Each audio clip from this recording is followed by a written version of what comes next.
Ito, update dun sa Sienna na napuputol yung EFI na PS number 2. Ito na yung naging problema, yung rear oxygen sensor. Kakaroon ng grounded. Ito yung bago. Ito yung luma na grounded. Shortage pala, shorted. Yan, ito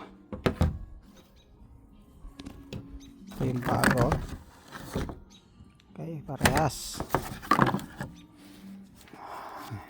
Ayan, lagay na natin. Dito na, tanggalin na natin tong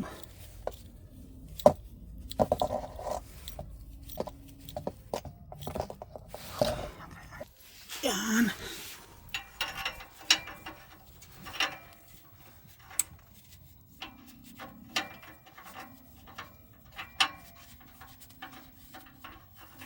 Okay.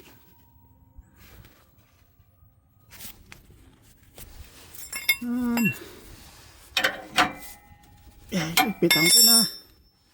Tapos ilalagay dito dun sa may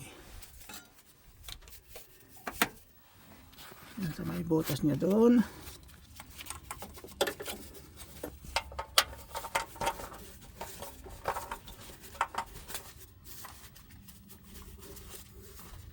Yan, lagay itong safety rubber nya, isolation yan.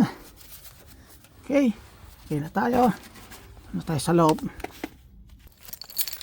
Yan, yan, papunta rito. Yan na yung sensor. Yan, lagay na dito. Okay,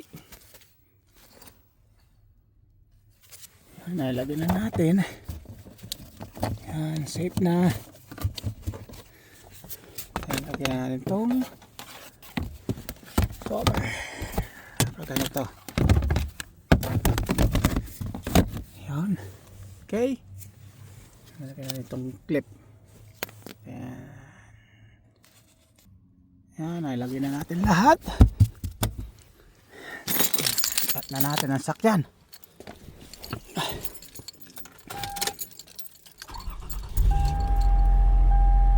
Yun, gumanda na ng ayos.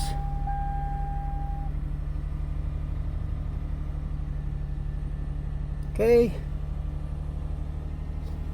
ayos na. Maraming salamat sa panonood. God bless.